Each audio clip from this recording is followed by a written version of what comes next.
समझ क्यों नहीं आ रही है।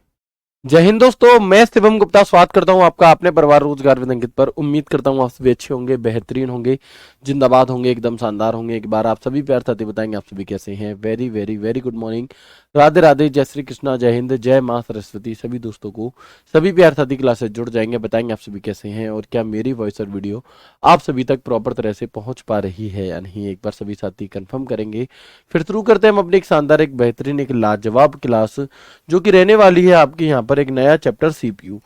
आप लोग कहेंगे सर आज की क्लास में तो हम एमएस एक्सेल को शुरू करने वाले थे, तो जी बिल्कुल करने वाले थे, लेकिन कुछ एक दो बच्चों का कहना यह था कि सर आपने सीपीयू के बारे में हमें नहीं पढ़ाया है, जबकि सीपीयू से रिलेटेड क्वेश्चंस आपके मॉक टेस्ट में पूछे जा रहे हैं। अब अगर मैं आज एक्सेल शुरू कर देता तो फिर 10-15 दिन के लिए हम एक्सेल में बिजी हो जाते और ये छोटा सा टॉपिक रह जाता, जो कि मुश्किल से मुश्किल आधे घंटे मात्र का ही टॉपिक है। ठीक है, तो आज की क्लास में हम पहले इसे फिनिश करेंगे, जिससे कि होता क्या है कि जो हमारे पास होता है हमें उसकी कदर नहीं होती। जो मैं आपको इंपॉर्टेंट टॉपिक्स पढ़ा रहा हूं उनकी कदर ना होकर के जो एक छोटा सा टॉपिक आधे घंटे का, शायद वहां से क्वेश्चन आए ना आए, वो अगर नहीं हुआ है तो उसकी ज्यादा चिंता है ना। ऐसा होता है जो चीज हमारे पास होती है हमें उसकी कदर नहीं होती, जो नहीं होती उसकी ज्यादा होती है। तो कोई बात नहीं, आज की क्लास में हम अपने इस टॉपिक को फिनिश करेंगे, जिससे कि जो आपके मन में क्यूरियोसिटी रहेगी, रह जाती कि वो टॉपिक नहीं हुआ, कब होगा, होगा नहीं होगा, तो वो आज हो जाएगा और फिर हम कल की क्लास से अपने एमएस एक्सेल वाले टॉपिक पर आगे बढ़ रहे होंगे। तो प्लीज एक बार सभी दोस्त मुझे कंफर्म करेंगे मेरी वॉइस और वीडियो क्लियर है। सभी को राम राम, जय हिंद, सत श्री अकाल सभी दोस्तों को। ठीक है, जल्दी से जुड़ जाएंगे, फिर शुरू करते हैं हम अपनी एक बेहतरीन क्लास को। ठीक है, आप सभी को सभी चीजें समझ में तो आ रही हैं अच्छे से। एमएस वर्ड जैसा बड़ा टॉपिक हमने किया, उसकी प्रैक्टिस हमने की, आपने देखी, और बहुत अच्छा स्कोर भी आप सभी ने किया है ना। तो कठिन कुछ भी नहीं है, अगर हम अपने मन से, अगर हम अपने मन से पढ़ लें और अगर हम सीखने की ललक के साथ इस विषय को पढ़ें तो कठिन नहीं है। जब हम पढ़ते हैं तो हमें लगता है कि ये बहुत ज्यादा कठिन होगा, कैसे होगा कैसे नहीं, लेकिन धीरे धीरे एक जब ऐसा होता है ना, जब कोई मूवी आप देखते हो तो शुरू के 10 मिनट समझ में नहीं आती, लेकिन जब वो खत्म होती है तो एक पूरी दिमाग में एक इमेज क्रिएट हो जाती है, आप किसी को सुना भी सकते हो। तो सेम वैसे ही है। ठीक है, पेशेंस बना के रखना है, लास्ट तक बने रहना है। आगे बढ़ते हैं, सीपीयू टॉपिक हमारा यहाँ पर। सबसे पहली बात आती है कि सीपीयू की फुल फॉर्म क्या है। सबसे पहली बात आती है वो ये कि सीपीयू जो होता है इसकी फुल फॉर्म क्या है, बताओ, बताएंगे। आप में से कितने दोस्त ऐसे हैं जिन्हें सीपीयू की फुल फॉर्म पता है, बताओ एक बार जल्दी से। आप में से कितने दोस्त ऐसे हैं जिन्हें सीपीयू की फुल फॉर्म पता है? पता है तो बताओ मुझे, सीपीयू फॉर क्या? तो हम कहेंगे भैया जो सीपीयू है इसकी फुल फॉर्म होती है आपकी सेंट्रल प्रोसेसिंग यूनिट। क्या होती है? सेंट्रल प्रोसेसिंग यूनिट होती है हमारी सीपीयू की फुल फॉर्म। ठीक है, इसके बाद अगर हम आगे बढ़ते हैं तो बात आती है कि सीपीयू को कुल कितने भागों में बांटा जाता है। जो सीपीयू होता है आपका सेंट्रल प्रोसेसिंग यूनिट, इसे कुल 3 भागों में बांटा जाता है। कितने भागों में? इसे कुल 3 भागों में आपका बांटा जाता है। कौन कौन से 3 भाग होते हैं? तो उनमें से एक भाग होता है हमारा एएलयू, एक भाग होता है हमारा एमयू, और तीसरा भाग क्या होता है आप मुझे बता दो, यदि आपको पता है तो। नहीं पता तो मैं आपको बताऊंगा। ठीक है, चलो। सीपीयू को हमने 3 भागों में बांटा, एएलयू, एमयू और सीयू। एएलयू की फुल फॉर्म क्या है जी? एएलयू का काम क्या है जी? ठीक है, चलो। एमयू की फुल फॉर्म क्या है, एमयू का काम क्या है, और सीयू की फुल फॉर्म क्या है, और सीयू का काम क्या है, तो एक एक करके जानेंगे। सबसे पहले जो एएलयू होता है, अगर मैं इसकी फुल फॉर्म की बात करूं तो इसकी फुल फॉर्म होती है अरिथमेटिक लॉजिक यूनिट। ठीक है, एमयू की फुल फॉर्म होती है मेमोरी यूनिट,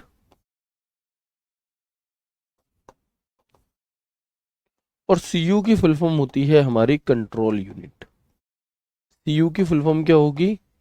कंट्रोल यूनिट। तो ये हमारी यहाँ पर 3 फुल फॉर्म हो जाती है। ठीक है, आगे डिटेल में बात करेंगे एएलयू क्या काम करता है, एमयू क्या करता है, सीयू क्या करता है। सबसे पहले आप मुझे बताओ कि क्या आपने सीपीयू देखा है? तो आप सभी कहेंगे जी हाँ हमने देखा है, ये हमारे सामने रखा है, यही तो सीपीयू है। बिल्कुल, हम इसे सीपीयू कह देते हैं, लेकिन एक्चुअल में ये सीपीयू नहीं है। अच्छा, अगर ये सीपीयू नहीं है तो फिर ये क्या है? तो ये एक कंटेनर है, ये एक डिब्बा है जिसके अंदर सीपीयू रखा हुआ है, क्योंकि इसके अंदर का जो सबसे महत्वपूर्ण चीज है वो सीपीयू है आपकी, इसलिए हम इस पूरे को ही सीपीयू कह देते हैं, जबकि ये सीपीयू नहीं होता। ठीक है, इस बात को याद रखना। सीपीयू तो एक छोटी चिप होती है, चिप टाइप की होती है। ठीक है, अभी दिखाऊंगा कैसी होती है, क्या होता है। ठीक है, तो सबसे पहली बात याद रखनी है कि इस पूरे को हम सीपीयू कहते जरूर है, लेकिन ये सीपीयू है नहीं। ये तो एक कवर अप कर रहा है, जिससे कि जो भी इंपॉर्टेंट पार्ट्स हैं आपके, एक डिब्बा है, एक बॉक्स है, जितने भी आपके इंपॉर्टेंट पार्ट्स हैं उन सब में धूल मिट्टी से उन्हें बचाने के लिए है। ठीक है, चलो अब आगे बढ़ते हैं। आप देख सकते हैं यहाँ पर, इसे हम कंटेनर कह सकते हैं, इसे हम यहाँ पर कैबिनेट कह सकते हैं। ठीक है, सीपीयू कैबिनेट फ्रंट पैनल, जो सीपीयू का आगे वाला भाग होता है वो, ये आपके एग्जाम में नहीं पूछा जाएगा, फिर भी आप देख सकते हैं ये सीडी डीवीडी ड्राइव है, ये डीवीडी की एलईडी है। ठीक है, ये हेडफोन माइक यहाँ पर आप लगा सकते हो, ये यूएसबी पोर्ट, अलग अलग प्रकार के इनमें अलग अलग ऑप्शंस आपको देखने के लिए मिलते हैं। ठीक है, चलो ये पीछे वाला पार्ट है, यहाँ पर आप PS2 कीबोर्ड या माउस को अटैच कर सकते हो, ये VGA केबल है, तो ये आपके पीछे वाला पार्ट है, ये भी आपसे नहीं पूछा जाएगा, है ना, ये भी आपसे नहीं पूछा जाता। बस मैं इस तरह से इसलिए करा दे रहा हूं कि जिस बच्चे के घर पे नहीं है कंप्यूटर, जिसने कंप्यूटर सीखा भी नहीं है, वो भी इसके माध्यम से समझ सके कि हाँ जी ये है सब थिएटर। ठीक है, चलो इसके बाद अगर मैं बात करता हूं आपसे, तो आप देखेंगे अभी हमने बात की सीपीयू को हमने कितने भागों में बांटा, तो सीपीयू को हमने कुल 3 भागों में बांटा। कौन कौन सा था? एक था हमारा ALU, एक है CU और एक है MU। अच्छा, जो ALU है हमारा, इसकी फुल फॉर्म क्या बताई थी? इसकी फुल फॉर्म मैंने बताई थी आपको, अर्थमेटिक और लॉजिक यूनिट। अर्थमेटिक का अर्थ होता है कि यह कंप्यूटर में जितनी भी गणितीय संक्रियाएं होती हैं, जितनी भी गणितीय प्रोसेसिंग होती हैं, चाहे वो गुणा भाग प्लस माइनस की हो या फिर लॉजिकल हो, greater than, less than, is equal to, है ना, इस प्रकार की जो होती हैं, ये सभी प्रोसेसिंग किस में होती है? ALU में। CU का काम क्या होता है? CU का काम होता है कंट्रोल करने का, कंट्रोल यूनिट। CU क्या है आपकी? CU का अर्थ होता है, फुल फॉर्म होती है कंट्रोल यूनिट, और कंट्रोल यानी कि आपके पूरे कंप्यूटर को जो कंट्रोल करता है वो क्या होता है हमारा? वो कंट्रोल यूनिट होता है। कंट्रोल यूनिट को हम नर्वस सिस्टम ऑफ कंप्यूटर भी कहते हैं, इसे हम नर्वस सिस्टम ऑफ कंप्यूटर भी कहते हैं। तो अगर आपसे पूछे कि बताओ नर्वस सिस्टम ऑफ कंप्यूटर किसे कहा जाता है, तो आपका एक ही जवाब होगा, CU यानी कि कंट्रोल यूनिट। क्या जवाब होगा आपका? CU यानी कि कंट्रोल यूनिट। ठीक है, इसके बाद हम देखेंगे MU। MU की फुल फॉर्म क्या है जी? तो आप कहोगे जी MU की फुल फॉर्म है मेमोरी यूनिट। क्या है? Memory unit. अच्छा, इस मेमोरी यूनिट को भी 2 भागों में बांटा जाता है। कौन कौन सी है आपकी? तो प्राइमरी मेमोरी और सेकेंडरी मेमोरी, ये तो मैं आपको पहले ही बता चुका हूं। ये चीज तो मैं आपको पहले ही, जब हमने मेमोरी चैप्टर पढ़ा था, तो प्राइमरी मेमोरी कौन सी होती है, सेकेंडरी मेमोरी कौन सी होती है, ये सभी बातें हम जान चुके हैं। ठीक है जी, चलेंगे। नर्वस सिस्टम ऑफ कंप्यूटर है, आपको पता चल गया। CU का काम क्या है आपका ओवरऑल? तो CU का हमारा काम है कंप्यूटर को कंट्रोल, CU का काम है कंट्रोल करने का, ALU का काम है आपका गणितीय और लॉजिकल गणनाएं करने का, और MU का काम है मेमोरी से संबंधित। ठीक है, अच्छा अगर आपसे पूछे कि विश्व का पहला प्रोसेसर कौन सा है, विश्व का पहला प्रोसेसर कौन सा है, बताओ। C++ जावा, भाई ये जो ऑप्शन है ना, ये डिपेंड करता है आंसर इसका ऑप्शन पर। ठीक है, इसलिए आपको थोड़ा सा कंफ्यूजन हो रहा होगा, तो आप ऑप्शन के अकॉर्डिंग आंसर करोगे, ये फिक्स एक किसी भी जनरेशन के नहीं है। ठीक है, चलो बताएंगे एक बार जल्दी से, पहला प्रोसेसर कौन सा है, तो आप याद रखना नाम,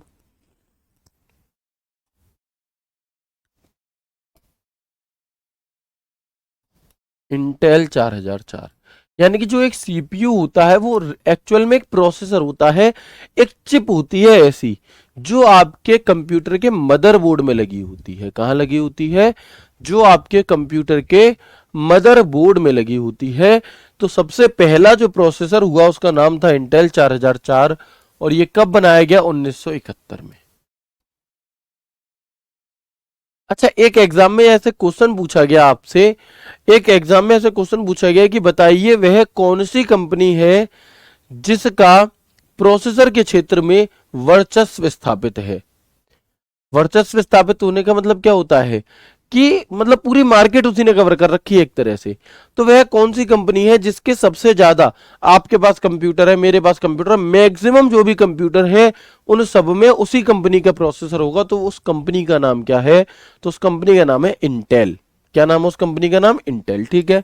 अगर मैं बात करूं पहला भारतीय प्रोसेसर, उसका नाम क्या था?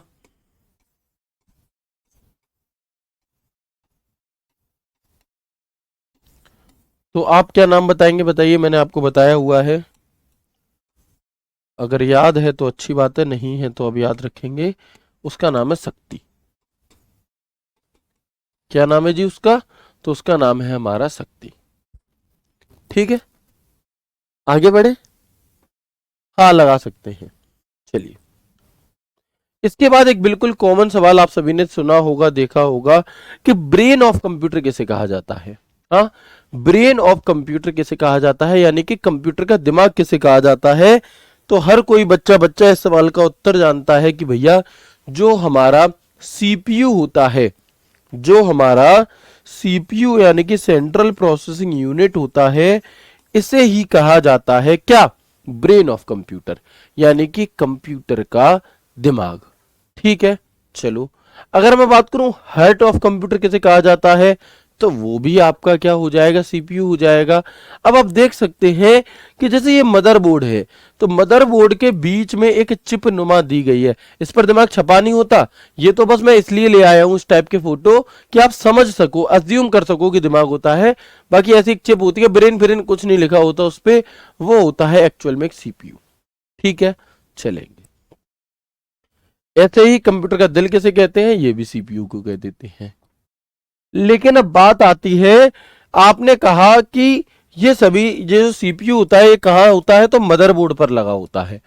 अब आपके दिमाग में आएगा कि मदरबोर्ड क्या है जी, है ना? अब आपके दिमाग में आएगा तो मदरबोर्ड क्या है। लिखेंगे कम, समझेंगे ज्यादा। क्या होता है मदरबोर्ड? इसके नाम में ही पता चल रहा है, मदर यानी कि माँ, है ना, और बोर्ड यानी कि जिस प्रकार से आप, हम, हमारे भाई बहन सब लोग अपने फैमिली में सबसे ज्यादा किससे जुड़े हुए होते हैं, है ना? हमारा आधार ही कौन है? हमारी माँ है ना? अगर हमारी माँ ही नहीं होंगी तो हम भी नहीं होंगे, है ना? तो हमारा आधार ही हमारी माँ है। ऐसे ही कोई भी डिवाइस, सिर्फ कंप्यूटर की बात नहीं कर रहे हम, कोई भी इलेक्ट्रॉनिक डिवाइस बिना मदरबोर्ड के नहीं बन सकती। जिस प्रकार कोई भी इंसान बिना माँ के नहीं आ सकता, वैसे ही फोन है आपका। अब जो आपका फोन होता है, इसे आप सही कराने जाते हो, तो जो सही होता है तो उसमें एक प्लेट होती है बीच में, उस प्लेट के ऊपर ही कैमरा लगा होगा, उसी में माइक जुड़ा होगा, उसी में सब चीजें लगी होंगी। तो वो जो प्लेट है वो क्या है? वो मदरबोर्ड है। ऐसे ही जो हमारा कंप्यूटर होता है, तो जब आप इस सीपीयू को ओपन करोगे तो इस प्रकार से आपको एक क्या मिलेगा? एक बोर्ड मिलेगा।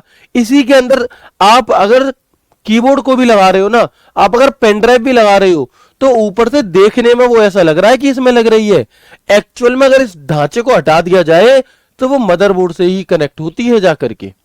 ठीक है। तो मदरबोर्ड क्या है आपका? एक प्रकार की वो प्लेट है, वो बोर्ड है जो सभी चीजों को अपने अंदर रखता है और फिर ये आपका पूरी तरह से काम करता है। तो सीपीयू कहां पर लगा होता है? मदरबोर्ड में लगा होता है। ठीक है जी। अच्छा, मदरबोर्ड को कुछ अन्य नामों से भी जानते हैं, तो याद रखना, मदरबोर्ड को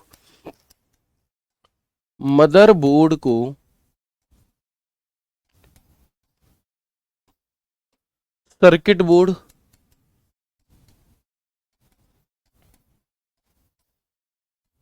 मेन बोर्ड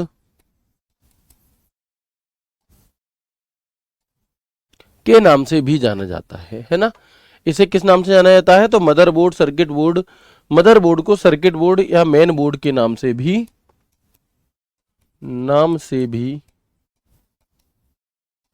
जाना जाता है।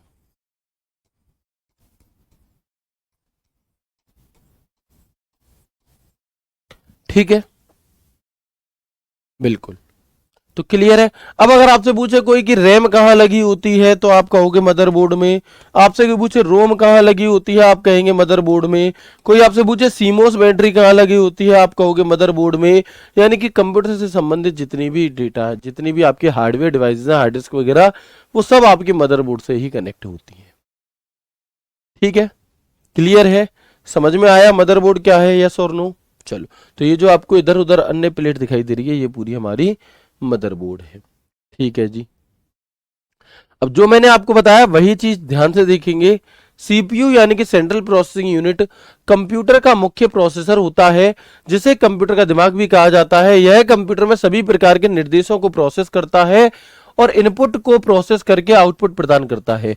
सीपीयू मुख्य रूप से डेटा को प्रोसेस करने और विभिन्न निर्देशों को निष्पादित करने के लिए जिम्मेदार होता है। सीपीयू को 3 भागों में बांटा जाता है, कौन कौन से वो मैंने आपको बता दिए, एएलयू, सीयू और एमयू।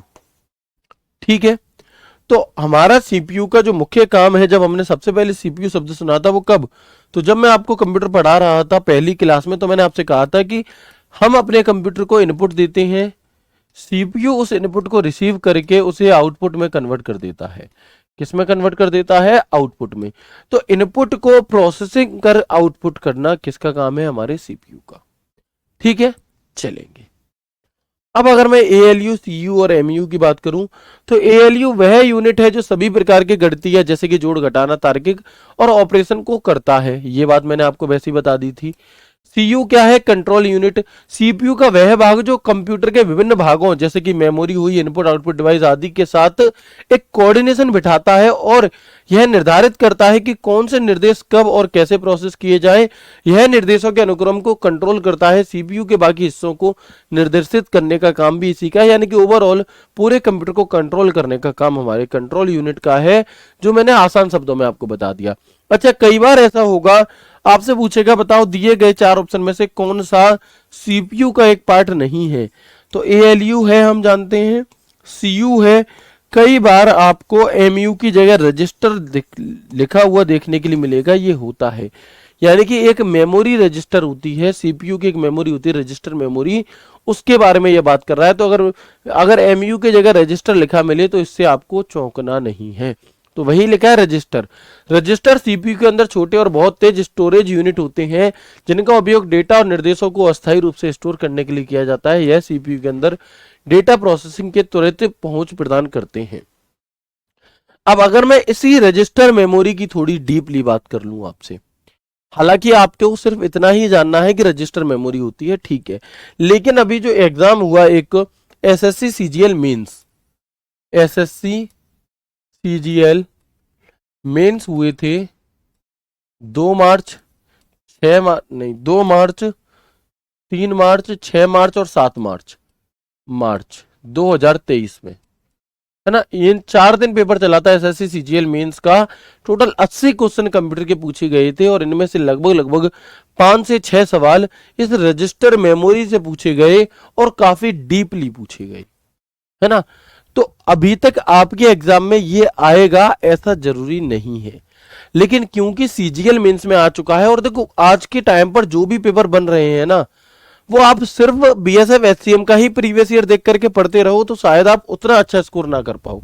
और ये शायद यही एक काम होता है टीचर का कि बच्चा तो सारे एग्जाम नहीं देख सकता क्योंकि उनके पास तो और भी सब्जेक्ट हैं, तो टीचर उन्हें फिल्टर करके डेटा दे, है ना। जैसे अभी आपने देखा दिल्ली यूपी पुलिस का पेपर हुआ, और जो यूपी पुलिस का अब वाला पेपर हुआ, बच्चों जिनकी बहुत अच्छी अच्छी तैयारी थी वो भी अच्छा स्कोर नहीं कर पाए। क्यों नहीं कर पाए, क्योंकि उन्होंने यूपी पुलिस के प्रीवियस ईयर पर तो फोकस किया, लेकिन जो अन्य एग्जाम होते हैं उन पर नहीं किया। जैसे कि कई सवाल ऐसे देखने के लिए मिले जो डिट्टो यूपी ट्रिपल एससी के किसी एग्जाम में पूछे गए हैं और सेम टू सेम यहां पर छाप दिए गए, है ना। सेम टू सेम किसी और एग्जाम में पूछे गए, यहां छाप दिए गए।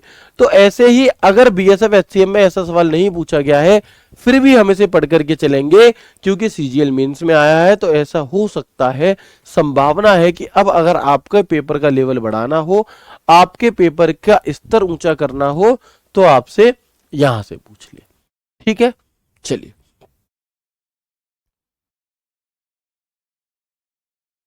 ठीक है, आगे बढ़ जाएं। चलिए अब एक एक करके जानेंगे। सबसे पहले रजिस्टर मेमोरी। तो देखिएगा, रजिस्टर मेमोरी का प्रयोग सीपीयू द्वारा तुरंत उपयोग किए जा रहे डेटा को और निर्देशों को जल्दी से स्वीकार कर, संग्रहित कर, स्थानांतरित करने के लिए किया जाता है। यानी कि हम जो भी इंस्ट्रक्शंस देते हैं, हम जो भी इनपुट देते हैं, उसे बहुत तेजी से रिसीव करके, है ना, उसकी प्रोसेस, उसे स्टोर करके और उसे ट्रांसफर करने का काम किसका है? वो रजिस्टर मेमोरी का है। सीपीयू द्वारा उपयोग किए जाने वाली रजिस्टरों को अक्सर प्रोसेसर रजिस्टर कहा जाता है। अब जो रजिस्टर मेमोरी है, अगर हम डीप में जाएं तो ये भी अलग अलग प्रकार की होती हैं। जो रजिस्टर है ना, तो को डीप डीप डीप बहुत होता है। नॉर्मली हम मेमोरी की बात करते हैं, लेकिन मेमोरी में रैम रोम, तो ऐसे कर करके अब रजिस्टर मेमोरी की जब हम बात कर रहे हैं तो आप देखेंगे सीपीयू द्वारा उपयोग किए जाने वाले रजिस्टरों को अक्सर प्रोसेसर रजिस्टर कहा जाता है। कंप्यूटर में 7 प्रकार की रजिस्टर मेमोरी होती है। कितने प्रकार की? कंप्यूटर में 7 प्रकार की रजिस्टर मेमोरी होती है। कौन कौन सी? ठीक है, तो एक तो होती है एक्यूमुलेटर, एक होती है डेटा रजिस्टर, एक होती है MAR यानी कि मेमोरी एड्रेस रजिस्टर, एक होती है MDR यानी कि मेमोरी डेटा रजिस्टर, एक होती है MBR यानी कि मेमोरी बफर रजिस्टर, एक होती है PC यानी कि प्रोग्राम काउंटर, एक होती है CIR यानी कि करंट इंस्ट्रक्शन रजिस्टर, और एक होती है IR यानी कि इंस्ट्रक्शन रजिस्टर। तो सबसे पहला सवाल तो इसी पेज से पूछा जा सकता है आपसे, सबसे पहला सवाल इसी पेज से पूछा जा सकता है आपसे कि बताएं MAR की फुल फॉर्म क्या है। अब आप कहेंगे हमने तो MAR कभी पढ़ा ही नहीं, हमने तो MBR कभी पढ़ा ही नहीं, तो वो हमें यहाँ पढ़ना है। MAR की फुल फॉर्म होती है मेमोरी एड्रेस रजिस्टर, MDR की होती है मेमोरी डेटा रजिस्टर, MBR की होती है मेमोरी बफर रजिस्टर। यानी कि M और R का तो मेमोरी रजिस्टर है ही, A for address, D for data, B for buffer. आसान है, कर लेंगे याद, बताओ एक बार। Very good. अब हम एक एक करके जानेंगे यहां पर। सबसे पहले मुख्य memory unit register.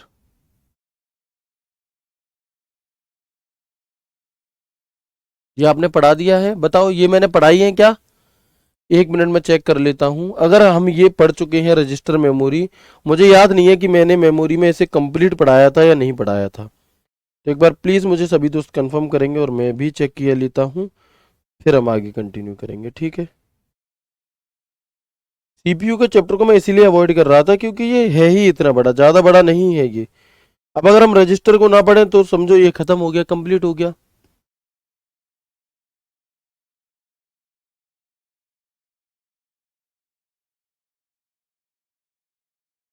Very good sir, आपने मेमोरी में पूरा डिटेल से पढ़ाया था ये। चलिए,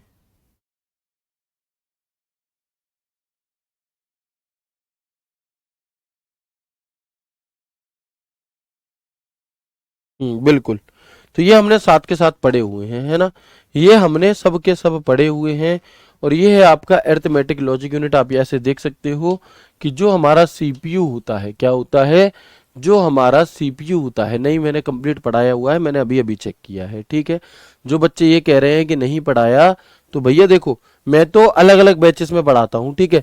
तो मैं तो चलो कंफ्यूज हो गया, समझ में आता है ना, क्योंकि मैं नहीं याद रहता। लेकिन आप तो एक ही बैच पढ़ रहे हो, तो आप क्यों मना कर रहे हो कि नहीं पढ़ा है? देखना, ये जो मेमोरी की तीसरी क्लास है, इस तीसरी क्लास में ये सभी चीजें पढ़ाई गई हैं। देखो एसएससी सीजीएल मेंस लिखा है यहाँ पे, ठीक है, तो सब पढ़ाया हुआ है, ठीक है।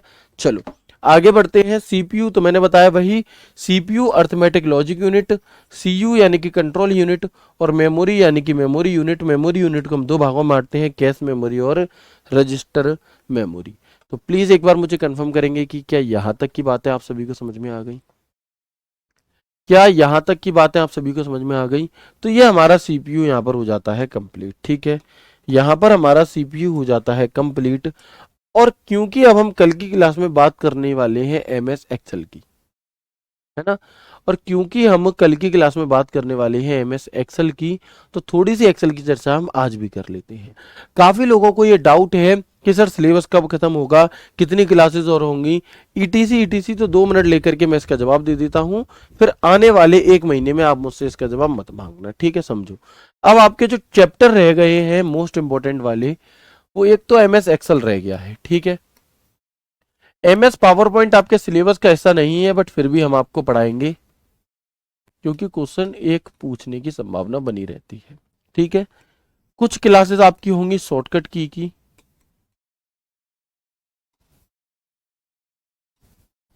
और कुछ क्लासेस आपकी हो, एक क्लास आपकी होगी फुल फॉर्म्स की। इतना सिलेबस आपका बचा हुआ है, ये टॉपिक्स आपके बचे हुए हैं।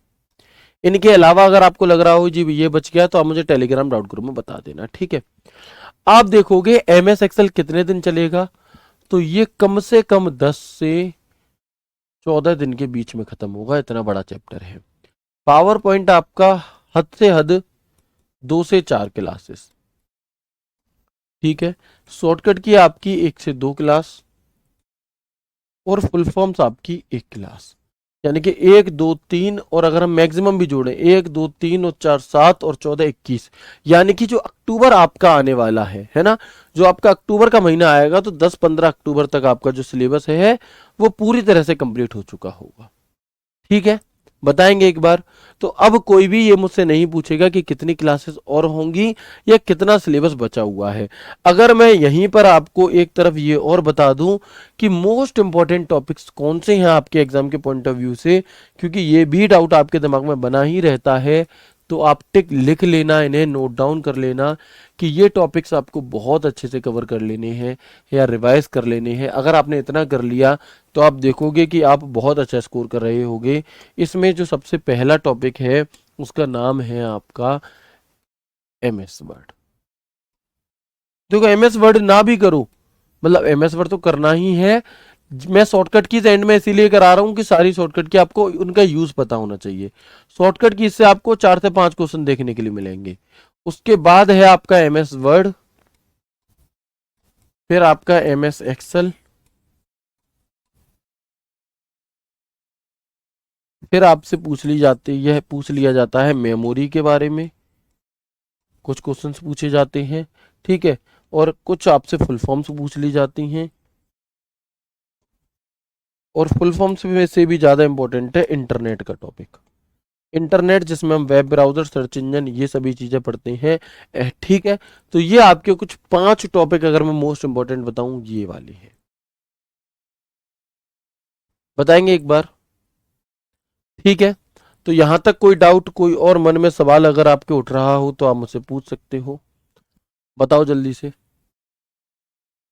बाकी हम MS एक्सेल को कल की क्लास में शुरू करेंगे। ठीक है, और थोड़ी सी अपनी कैचिंग पावर को बढ़ाइए जिससे कि आपको जल्दी समझ में आ सके, है ना। हो सकता है देखो ये 10 से 14 क्लासेस मैं चाहूँ तो 1 घंटे में ले सकता हूँ, 5 एक दिन में 5 घंटे लगातार या 4 घंटे में खत्म कर सकते हैं टॉपिक। लेकिन आपकी कैचिंग पावर कितनी है वो डिपेंड करेगी। बाइनरी डिजिट नहीं आता आपके एग्जाम में तो वो हमें पढ़ना भी नहीं है ना, ना वो आता है और ना वो हमें पढ़ना है। ठीक है, जो चीजें हमारे एग्जाम में आती हैं सिर्फ हमें वही पढ़नी है। ठीक है, चलिए। अगर आप लोगों ने मॉक टेस्ट देना शुरू नहीं किया है अभी तक तो आप सभी मॉक टेस्ट देना शुरू कर दो, क्योंकि at the end mock test सबसे ज्यादा अहम भूमिका निभाते हैं आपके एग्जाम में, है ना। हम पढ़ कितना भी ले, लेकिन जब हम उस माहौल में जाते हैं, जब हम पेपर देने बैठते हैं तो, और जब सब चीजें मिक्स हो जाती हैं तो हमें नहीं समझ में आता हम कैसे रिएक्ट करें, और वहां पर बहुत सारे बच्चा हाइपर हो जाता है और वो गलती कर देता है।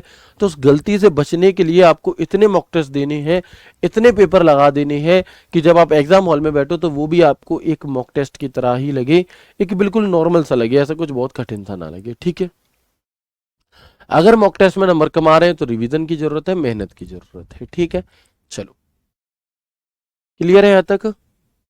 रजिस्टर मेमोरी परमानेंट मेमोरी नहीं होती है। ठीक है, चलो,